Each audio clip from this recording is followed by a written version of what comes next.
আসসালামু আলাইকুম এভরিওয়ান। আশা করি সকলে ভালো আছেন। তো আজকে আপনাদের সামনে নিয়ে আসলাম অর্ধেক পেঁপে। এই অর্ধেক পেঁপে আমি কিভাবে রান্না করি আপনারা দেখেন। সাথে আরও অনেক কিছুই কাটছি, তো দেখছেন অনেকগুলো আমড়ার খোসা ওখানে আছে, আমার বরের জন্য সালাদ করে দিছিলাম। এখন এই পেঁপের এই যে বীজগুলো ছাড়াতে যে আমার কি খারাপ লাগে আপনারা যদি জানতেন। তবুও ছাড়াতে হবে, রান্না তো করতেই হবে। তো রান্না করতে করতে একটা কথা মনে পড়ে গেল, সেটা হচ্ছে যে আপনারা এই পেঁপের বীজটা অনেকে চামিচ দিয়েও ছুলে নিতে পারেন। অবশ্য আমি একটু শর্টকাটে করছি, কেননা আমার হাতে সময় অনেক কম, আর আমি একটু দ্রুত রান্না করতে পছন্দ করি, যত দ্রুত পারা যায়। যাই হোক, রান্না এক একজন এক এক রকম করে, ঠিক আছে।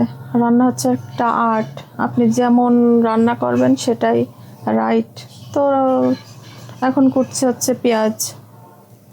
পেঁয়াজ ছুলতে গেলে তো চোখে পানি আসবেই, চোখ বন্ধ করে আন্দাজে কাটাকাটি শুরু করে দিলাম। ছোটবেলায় পেঁয়াজ কুটতে গেলে অনেক চোখে পানি চলে আসতো।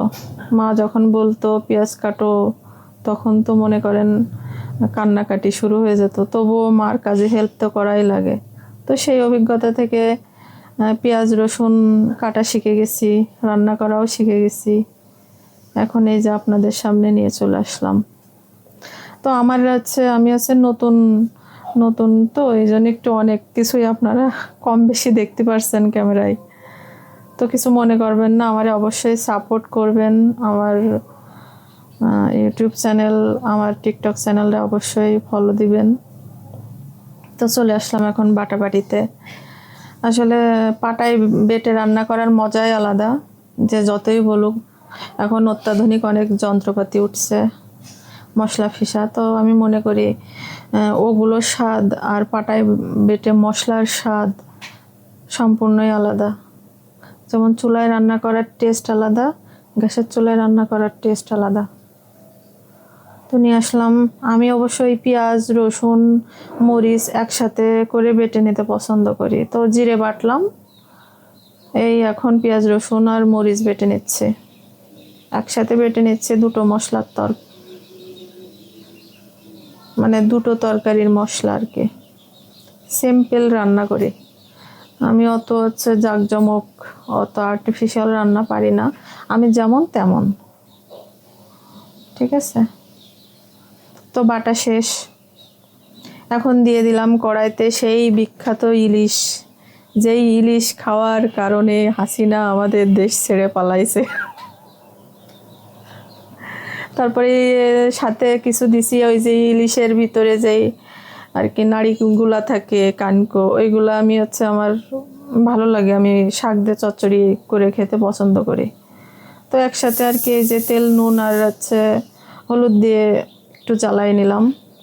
আমরা অবশ্য ইলিশটা জ্বালাই নিই, কারণ অনেকে ভেজে খেতে পছন্দ করে, কারণ আমি জ্বালাই নিই এজন্য। কারণ ইলিশের যে প্রকৃত টেস্ট, এটা জ্বালালে অনেক বেশি আসে।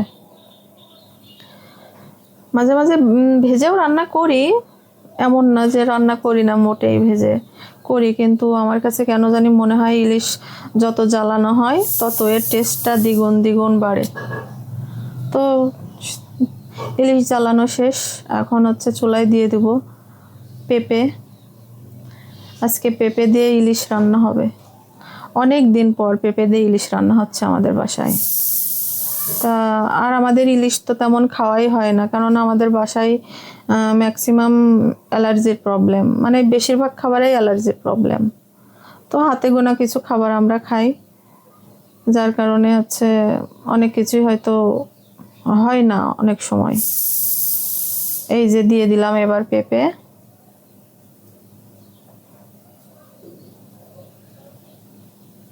এই পেঁপে এখন আমি সুন্দর করে রান্না করব। তো নাড়ানাড়ি করছি, নাড়ছি আর নাড়ছি। আজকে মনটা অনেক খারাপ, কেননা আজকে বাসায় বাড়িতে ফোন দিয়েছিলাম, আমার মার শরীরটা বেশ খারাপ। মা অনেক অসুস্থ, তো বোঝেনি তো, শ্বশুর বাড়ি চাইলেই অনেক কিছু করা যায় না, অনেক জায়গায় যাওয়া যায় না। তো এই আর কি, সবাই আমার মার জন্য দোয়া করবেন। আর এই দেখেন, এর ভিতরে আমার হচ্ছে পেঁপেটাও প্রায় সিদ্ধ হয়ে গেছে। আমি অবশ্য পেঁপেতে শুরুতে হচ্ছে হলুদ দিই না, আমি পেঁপেটা সেদ্ধ হয়ে আসলে হলুদটা দিই। কেননা পেঁপে প্রথম দিকে যদি আপনি হলুদ দেন তাহলে পেঁপেটা হচ্ছে যে সিদ্ধ হতে দেরি হয়। তো আপনি সিদ্ধ হয়ে যাওয়ার পরে যদি হলুদটা দেন তাহলে দেখবেন যে সেই পেঁপে অনেক সফট হয়। হ্যাঁ, অনেক সফট হয় এবং খেতেও অনেক সুস্বাদু হয়। অনেকে হয়তো শুরুর থেকে দিয়ে দেন, তবে আমিও হচ্ছে মাঝামাঝি পর্যায়ে দিই আর কি। এই যে এবার হচ্ছে একটু কষাবো রান্নাটা। আসলে রান্নাটার টেস্ট অনেকটা কষানোর উপরে নির্ভর করে। আপনি যত তরকারি সুন্দর করে কষাবেন, তরকারির স্বাদ তত বেড়ে যায়। হ্যাঁ, আপনি কেমন করে রান্না করছেন সেটার উপর নির্ভর করে আপনার রান্নার স্বাদ। রান্নায় আসলে স্বাদ আসে মানুষের হৃদয় থেকে। আপনি যতটা ভালোবেসে রান্না করবেন, রান্নার স্বাদ তত বাড়বে। অনেকে বলে মশলায় স্বাদ বাড়ে, না, আমি মনে করি মশলায় না, রান্নায় স্বাদ আসে মানুষের হাত থেকে এবং মন থেকে। আপনি ভালোবেসে নুন দিয়ে কিছু জ্বালাই দিলেও সেটা অনেক মজা হয়, অনেক টেস্ট হয়, হৃদয় পরিপূর্ণ, আত্মা পরিপূর্ণ হয়ে যায় সেই খাবারটা খাওয়ার পরে। তো এই যে রান্না প্রায় শেষ। এখন সেই কাঙ্ক্ষিত ইলিশ দিয়ে দেব। দীর্ঘ 7-8 বছর পরে ইলিশ রান্না হচ্ছে জানেন আমাদের বাসায়। আর এই ইলিশ তাও তো আমি তো মনে করেন বড়গুলো আনতে বলিনি, বলছি যে ছোটোগুলো নিয়ে আসবা আগে, আসলে ট্রাই করে দেখবো কেমন। ভয়তে ভয়তে মাত্র 3 পিস দিছি, কারণ আমাদের ফ্যামিলিতে আমরা আসেই আছে যে 2 জন মানুষ, ইলিশ আমাদের খাই না কেউ আর কি। তো এই যে রান্না শেষ। আল্লাহ হাফেজ।